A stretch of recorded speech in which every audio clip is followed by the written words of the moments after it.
Another Maybelline Reco. So, yung last video ko, gumamit ako ng foundation, ng Superstay, and ng powder niya. So, gagamit pa rin ako ngayon. Pero, this time, gagamit din ako ng Maybelline na concealer.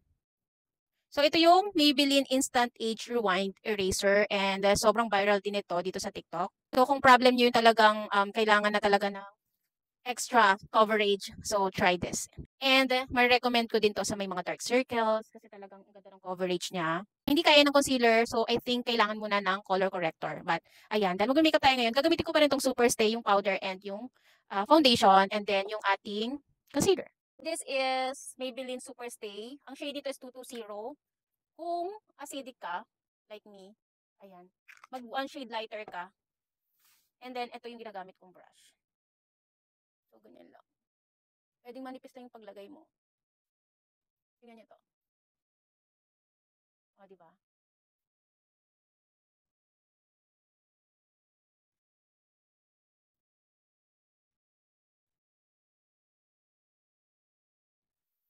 So, yung ganitong brush ang pinang-apply ko kasi para lang siyang skin.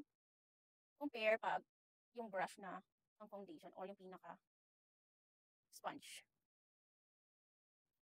Ako wala nasasayang na product pag ito yung pinang-apply mo. Kasi pag sponge ka agad, dami nasasayang na product. Sayang. Ang mahal ng makeup ngayon, guys. So, ayan. So, wala pa yung puff. So, ganyan na yung pagka-blend sa face natin. And then sa last video, gumamit ako ng puff. Hindi ko to binabasa. Ganyan lang. Kung gusto nyo talagang parang skin lang yung dating. Ayan.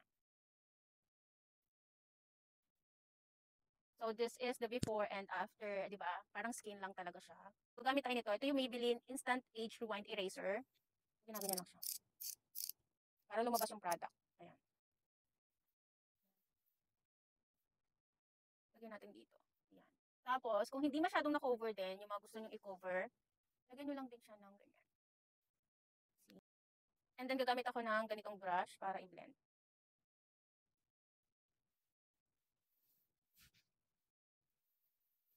And then, dito.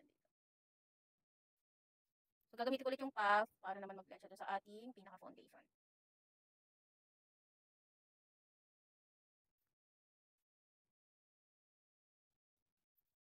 So, ganyan naman yung effect niya.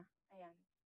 But again, kung talagang sobrang visible yung dark circle and yung mga acne marks, so gamit ka na rin ng color corrector para talagang cover na cover siya. So, lagyan na natin yung kabila.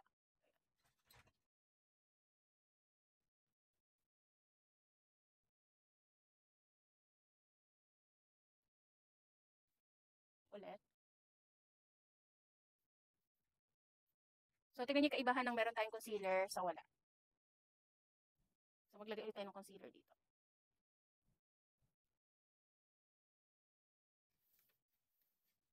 So, nilalagyan ko ng concealer dito sa pinaka-nose natin para pag kinontour natin talaga is, ayan, mataas siyang tingnan. So, ipapakita ko sa inyo yung effect ng powder natin. Ayan, morena skin naman ako, so okay lang naman siya sa akin. And, ganyan. Diba? Ito kasi sobrang flawless niya. As in, pag ginamit mo siya. Parang magic talaga to. And nakakatulong din to sa coverage ha. Diba? Nag-blur talaga yung ating mga dark spot. So, ayan. Tapusin ko yung look na to and happy ba? And this is the final look. Coverage talaga ng Maybelline. Sobrang love na love ko talaga yung coverage niya. And kung tatanungin niyo naman ako kung gamit ko siya buong maghapon, so yun ang maganda sa kanya. Kahit maghapon mo siyang gamit, hindi siya heavy sa face. And long lasting talaga siya. So kahit powder-powder na lang yung retouch mo the whole day. And the concealer. So yun talaga, the best talaga yung concealer din ng Maybelline. So anong product naman yung gusto nyo gamitin natin next? Huwag lang yung mahal kasi baka hindi ko kaya siyang bilhin.